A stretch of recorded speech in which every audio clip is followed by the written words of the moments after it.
Yo, c'est le professeur Dragon. Alors, ouais, je vais t'expliquer le yin et le yang. Tu me dis que, mais moi, je me semblait que ça a été clair. Le yin et le yang, hein? Qui, à l'origine, il est déjà comme ça. Il est l'ossos, il est pas vertical. Tu vois? Et puis, à l'origine, il est pas noir et blanc, il est rouge et noir. Tu vois que moi, que pas. Et puis, je t'ai expliqué qu'aussi, ça, dans la Bible, il s'écrit A. Abba, tu vois. Voilà, on écrit, c'est Abba. Ah, tu commences à comprendre. Alors, tu nais. Tu nais, t'es comme ça, hein, puis voilà, t'as une petite part de bien dans une part de... Enfin, bon, c'est mal dessiné, mais tu comprends ce que je veux dire, quoi. Hein? T'as une petite part de mal, t'as une petite part de bien dans le mal, une petite part de mal dans le bien. Tu comprends ce que je veux dire? Même dans la matière, t'as une part d'esprit, même dans l'esprit, t'as une part de matière, t'as du mal dans le bien, t'as un mélange, un tout. C'est comme ça que tu nais. Au début, quand tu nais, t'es pas équilibré. Tu comprends ce que je veux dire? On peut voir ça comme ça. Puis après, justement, tu dois arriver à l'équilibre. C'est-à-dire avoir autant, cette part, elles deviennent autant grandes, puis cette part autant grande.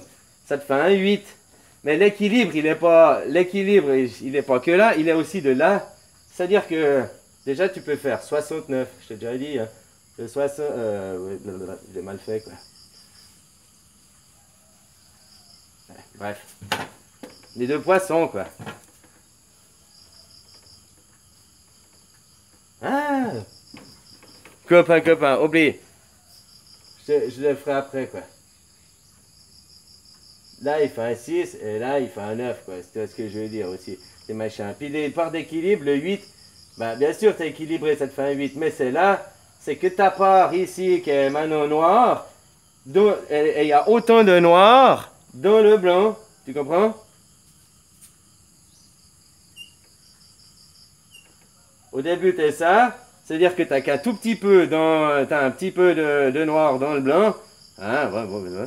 Puis tu dois l'augmenter à une taille égale. C'est-à-dire que si tu veux, tu as autant, en proportion dans les couleurs, ça fait que ça. Ah, tu as autant 50-50. Puis après, ça fait que tu as la même chose ici. Tu as 50-50 de cette partie. Puis ça fait que tu as un 8. Le 8, c'est pas l'infini, je te jure. Le 8, c'est l'équilibre, quoi. Le 8, c'est l'équilibre parfait, quoi. Voilà. Le 9, c'est l'infini. Parce que le 9 c'est l'infini. J'ai déjà beaucoup de vidéos sur ça. Voilà, quoi. Puis ici, si tu réfléchis, ça fait un 60 et un 9, un briguet l'un dans l'autre aussi. Tu comprends? Là, j'ai 60 et voilà, le 9. C'est parce que je fais pas assez arrondi. 60 et puis le 9, il est là, quoi. Enfin, bref. Tu comprends le truc? Ça te fait aussi, c'est ça. C'est pour ça que ça te fait un 8. Un 8. Et à bas, il représente aussi ça. Tu dois arriver à l'équilibre, là, ça te fait tes 2 8. Et que tu as tes 2 A. Ben, au fait, si tu veux une partie du yang, je te dis que le A, le A, dans l'écriture, c'est un demi-yang. Tu comprends?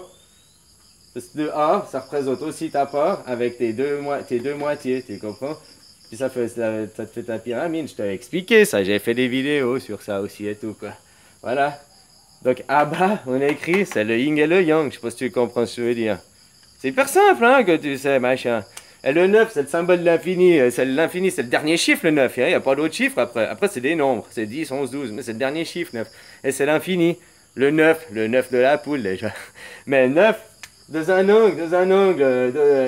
un 360 degrés. 3, 6, 9.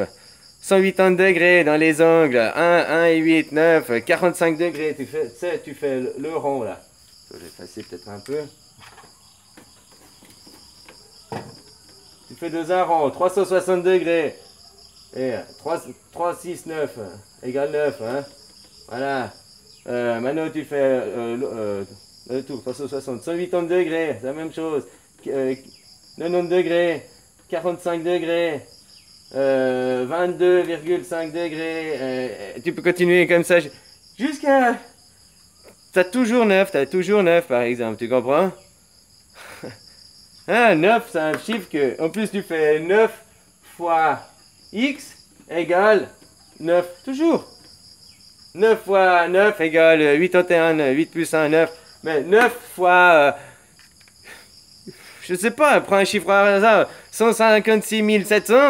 Et ben, après, tu auras un chiffre, machin, t'additionnes, tu finiras toujours par 9, c'est l'infini. 9, c'est le chiffre qui est multiplié par lui-même, donne toujours 9, c'est infini, c'est infini. C'est pas que c'est infini par des cycles, machin. Le 8, il te donne une impression d'infini parce que c'est des boucles. Mais en plus, ce serait faux parce qu'ils se croisent. Tu comprends ce que je veux dire? Donc, tu vas pas un infini qui se croise. Tu comprends? C'est l'équilibre, c'est des deux parts. Alors, si tu veux un infini, ce serait le zéro qui représente un infini. Un cycle, c'est un infini, un zéro. Tu tournes, tu reviens jamais. Mais tu vois, après, ça le fait par les mathématiques. Ça le fait pour d'autres choses aussi à comprendre. Tu comprends? Tu vois comment? Voilà. Allez, bisous copain, j'espère que ça t'a mieux éclairci répondu, mais j'ai déjà tout répondu ça des fois en plusieurs vidéos, quoi, ben tu vois comment. Allez, ciao, merci.